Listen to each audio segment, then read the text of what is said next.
Hey YouTube, this is Southern Purple One. This is another video in the series of surviving a nuclear weapon. Let's hypothetically say you don't have a house, so you have an apartment. So you are sort of limited on what you can do to your house to make it safe. Now, we are not trying to survive the blast. We're not at ground zero. We're trying to survive radiation, fallout. That fallout is particles that has been at the site of the nuclear explosion, and the nuclear explosion has gone off, the bomb has gone off, and it's created dust. This dust is radioactive. This dust gets picked up and moved with the wind. So let's hypothetically say on this side is the big city. This is your target, and you know that's probably the target, and there's no other targets around. So if you're looking for an apartment now, and if you can try to get the apartment on the other side of the building, so it's not facing the blast. If you can't, you can't. So, and if you're in one of these apartments, don't move. But if you're just looking for an apartment, this side is better because it'll be away from the blast. So your windows should survive. If your windows get blown out because of the blast, you're probably too close anyways. But just to be on the safe side, get on this side of the building. All right, this is a 4-level building, 4 floors. If you have a choice, I would pick the 2nd or 3rd floor. The reason is, look above you. If you're on the 2nd or 3rd floor, you have something above you. If you're on the 1st floor, what will happen when the dust particles fall? It will fall to the ground. And it will sit here, right outside your apartment if you're on the 1st floor. If you go to the 2nd floor, you have the advantage because the dust will sit on the roof until it blows off or heavy rain washes it off. And if it falls on the ground, you're on the 2nd floor. So the 2nd or 3rd would be better than the 1st or the 4th. The 4th is not as good because the radiation is going to fall right here.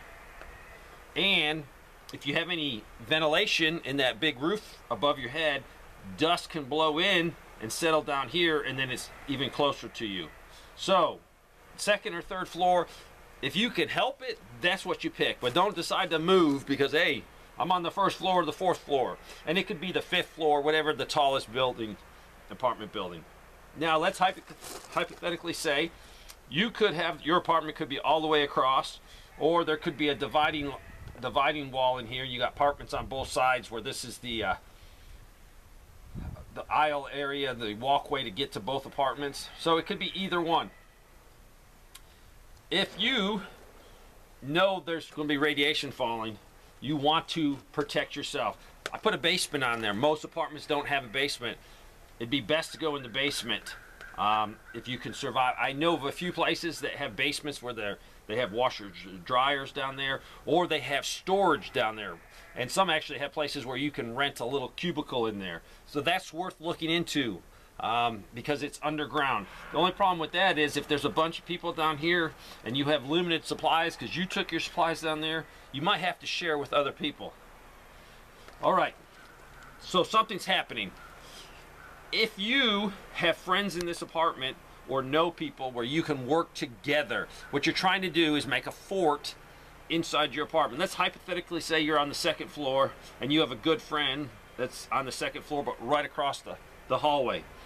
And you know the blast is going to occur here, and you want to help each other. You could take some of your heavy stuff and go over to your neighbors just to make a bigger fort. If you can't do that, work with your neighbors and you can place your fort. And just in case this person, you tell this person he tries to shelter over here and this person shelters over here, if you can have the person above you shelter right above you, all of that mass that they added to protect them is going to protect you. So that's very helpful. There might not be enough mass in your apartment to really protect you, so you might have to get together with a few people to create that mass. And what am I talking about? You're not trying to make a big space. All of us have been sick for like 4, 5, 6 days with the flu, or you might have had COVID and you were out on the bed, you were out on the couch for almost a week, sick as a dog. So if you could survive sick as a dog, laying down for a week, you can survive a week laying in a cramped space. What you're going to do is use your table, your kitchen table, put that in the center of your room that you're going to try to shelter in, and then you're going to pile everything you own in that apartment around you. everything. You're trying to create mass as much as possible. Now, let's say the blast is going to occur here and the wind is blowing this direction. You have a window.